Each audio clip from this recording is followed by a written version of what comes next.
now the conference of parties currently underway in Baku, Azerbaijan, has now tabled a draft proposal on climate finance. Now, the proposal reflects on the amounts that are needed by the developing countries to mitigate and to adapt to impacts of climate change. The United Nations Secretary-General António Guterres is expected to give an update about the progress that has been made during these negotiations, and particularly as well at the COP29 later this afternoon.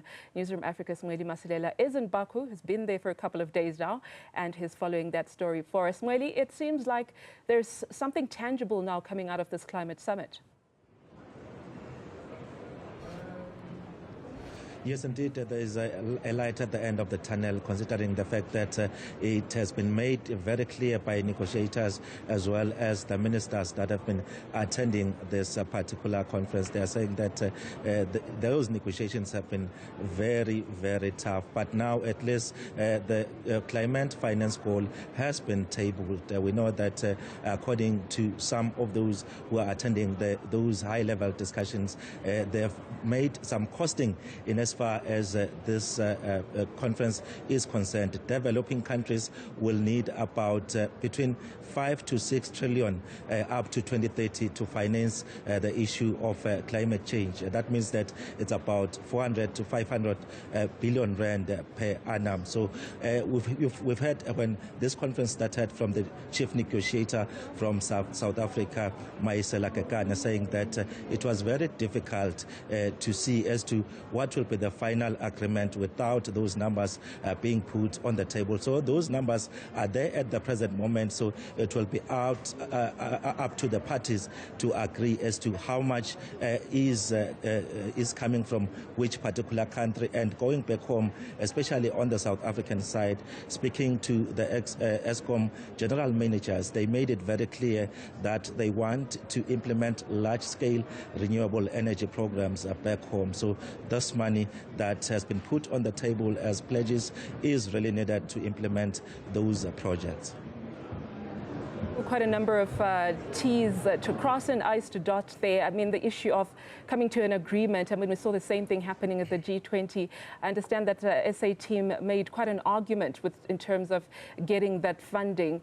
But what would you say is the commitment that is coming from all the other parties in terms of then implementing these agreements? Is it promising, and can we expect some kind of action going forward? And how soon can we expect that, just from your understanding?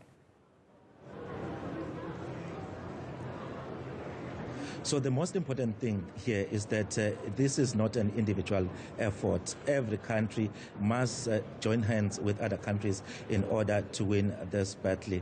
We know that as much as some countries have been saying that they don't have much to contribute, and the developed countries should be the ones who are actually giving out a chunk of funds to those developing countries. But that comes down even to those countries also making sure that at national level, going down to municipalities, they have a model of how to distribute those funds. But of course, the UN Secretary António Guterres coming back to this particular conference after attending the G20 summit, it means that, and it's also telling that this conference is now drawing to a close. So he's here to emphasize that countries should find another. The ministers as well as the negotiators should find common ground, because they mustn't leave this particular conference without anything to take home. So we understand that already the UN Secretary is done in as far as that address is concerned. So we're expecting to hear from the chief